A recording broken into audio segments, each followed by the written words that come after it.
käymään. Terve. Sä oot lähtenyt kuule testille. Se vaikka millä hanska.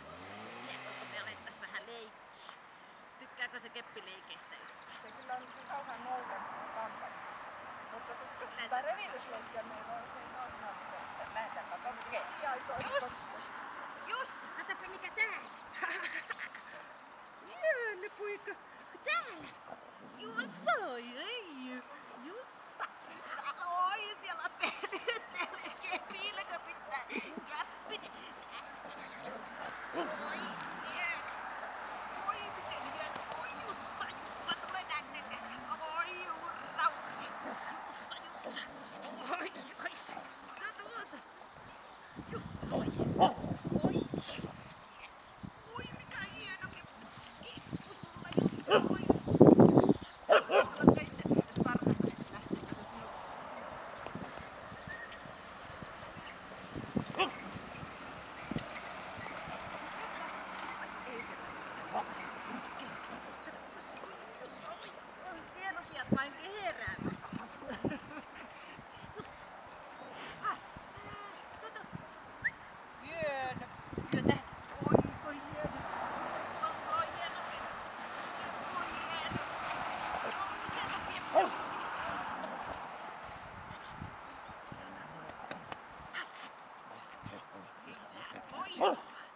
Ja sun mielestä Jussa on näyttänyt sen, mitä se keppien kanssa touhua, niin sitten voidaan jatkaa isommille leluille.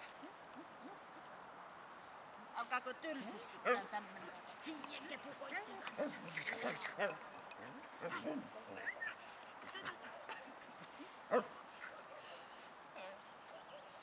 Luuletko, että Jussa näytti kaikki, mitä se keppien kanssa teki? Joo, ei se varmaan kepin kanssa alas sen edes. Okei. Lähdetään tuolta kentälle.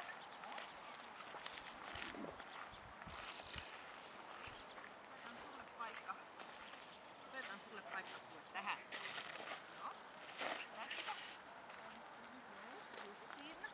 Ja minä alan sitten vetämään kelkkaa. No, jos menee Jussan jalkojen alle, niin sulla on oikeus ja velvollisuuskin ottaa ne pois sieltä. Ja kuuntelet ohjeet ja seisot paikalla, niin saa tehdä just tälleen tavalla. Joo. Mutta kiinni kunnolla, ettei se päästä tuolta karkaamaan.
kutsu.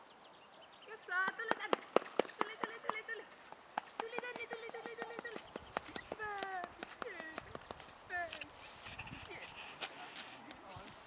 Epäilet, jos saa hajun, niin saattaa lähteä. Okei. Tästä tuo kelkkakanta sitten pois. Mennään me tän. Jatketaan testiä tuota.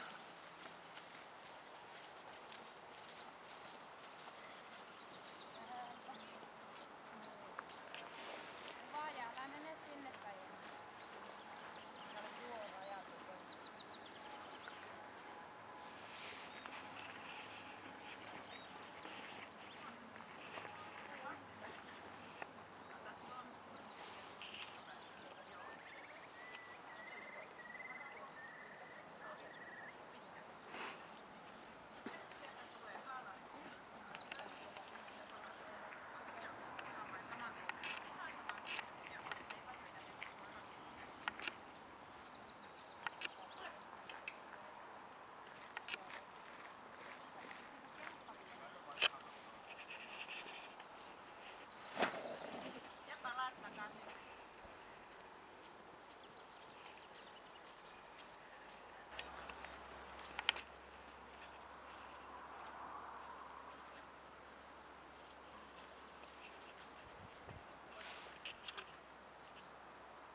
Suoraan tänne minua kohti kävelet vai tulee pitkä remmi? Tuota pitkää remmi.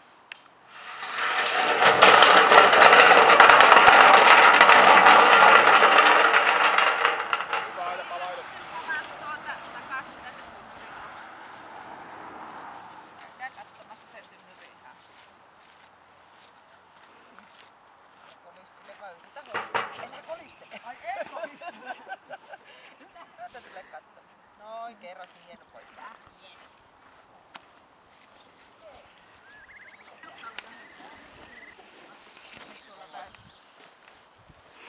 Okei. Saako tämän kuvata? Koiran kanssa. Saako tämän kuvata? Saa. Tämänkin. Saa. Tuliko ylläreitä? Tuntuuko mie koira ajattelin- tutulta? No tavallaan kyllä tuon pallautumisen tiesin, että on ollut jotakin, tai jostakin kotonakin hyökännyt koira jostakin pihasta. Niin. Niin ei se reagoi, meillä on ollut erilaisia koiria, niin se ei reagoi sitten seuraavalla kerralla. Mutta se oli yllätys, miettii, että se on mennyt minun sellaisena piiloon. Siis oikeasti ajattelin, että se on paljon niin areena. Joo, kyllä se halusi sanoa asioita. Nyt me lähdetään tätä kaavaketta käymään läpi toimintakyvyn puhaltamisen erikoiskokeilun kelkka ja toi pimeä huone. Joo. Plus 1A, kohtuullinen. Se pimeässä huoneessa joutui muutamia kertoja siellä kutsumaan ja kelkan se selvitti mun mielestä aivan loistavasti. Terävyys, eli juurikin tuossa seinässä, kuinka se puolustaa itseään, näyttääkö se aggressioita siellä. Niin se ihan pieni, oli ilman jäljelle jäävää hyökkäyshalua, se ei voi ymmärtää, että ihmisen kohdalta tulee noin outoa käytöstä, kuin myös sitten tuossa puolustushalussa se pienesti halusi sanoa, mutta ei se voinut siinäkään kohdassa ymmärtää, että ihmiset käyttäytyy tuolla. Varmaan metsässä tekee ihan eläimille ihan erilaisia johtopäätöksiä. Se katsoo, että noille ei ole lääkitys on kohdillaan. Se oli myös se plus 1 pieni. Taisteluhalu. Se on kohtuullisen pieni, se on 2B. Ja se haluaa kohtuullisesti. Keppileikessä se ei niin vääntämään lähde sielläkään ihmisen kanssa on lapsellista. Sitten se varmaan ajattelee, että mettässä taistellaan, täällä ei tarvii ihmisten kanssa. Leikkimishaluhan on osa taisteluhalua, mutta se aina yleensä tappeleva koira on leikkisäkin, mutta leikkisä ei ole aina tappeleva koira. Eli sehän on luonteessa se tappeleminen, haluaako tapella asioita vastaan. Kohtuullisen pienesti. Metsässä varmaan ihan eri asia. Sitten hermorakenne. Kuinka sitä rassas ja ressas täällä nämä olevat jutut. Sitä ei kyllä, se oli tasapainoinen plus 2. Se kertaalle muistaakseni ravisti turkista.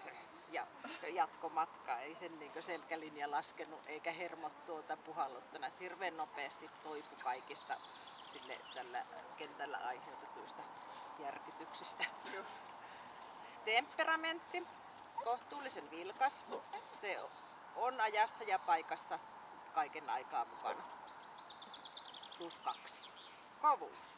Eli kuinka se muistaa näitä, jättääkö se hampaankolloon sille täällä tehtyjä säikäytyksiä ja näitä, niin ei sillä hampaankollot täyty se sylkä se pois, jos jotakin on jäänyt.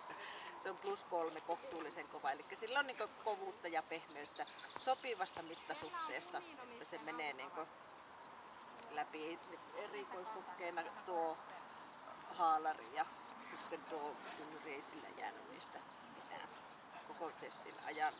Se oli hyvän taksoinen, luokset päästävä ja avoin. Se on +3 ja laukausvarma. Se on rodulle tyypillisesti ja metsästyskoiralle tyypillisesti. Se rupesi olemaan sitä mieltä, että mä haluun tonne. Niin se on just se. Joo. Se on +3. Ja sitten tämä kaavake on sellainen, että se ottaa miinuspisteet ja pluspisteet huomioon ja me emme teille miinuspisteitä löytäneet. Numeroiksi jäi 206 pistettä ja ainutlaatuinen testikoira. Hyvä, kiitoksia.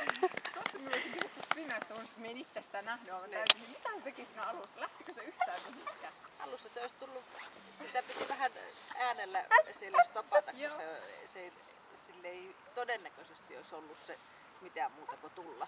Niin silloin se sillä kolinalla stopattiin. Joo. Ja silloin se tuli sitten hetkeksi aikaa mun luo. Otin muutamia askeleita eteenpäin ja kun sai vähän valoa, niin sitten se lähti heti Just, eteen. okei. Se kuitenkin oli kiinnostunut, että menikö se avasi, että se ei liikkunut. Ei. Joo, Ja se olisi näkynyt kyllä siellä Niin sitten just. toimintakyvyn arvostelussa, jos ei se Hyvä. olisi mikään. Kiitoksia. Hyvä, Kiitoksia. kiitoksia. Ja sitten koira pois.